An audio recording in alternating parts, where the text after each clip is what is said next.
線の結び方。まず風船を膨らませます。口巻きにポンプの先端を入れます。風船の根元はしっかりと押さえてください。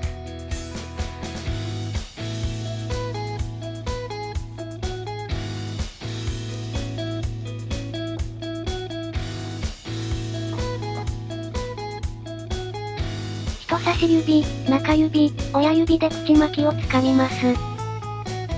そのまま風船を一周させてください。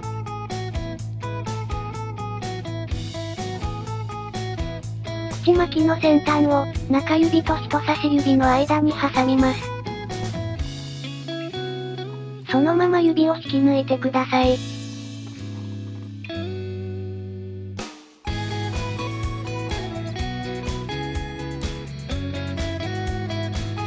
逆の手でもう一回。自分のやりやすい方で行ってください。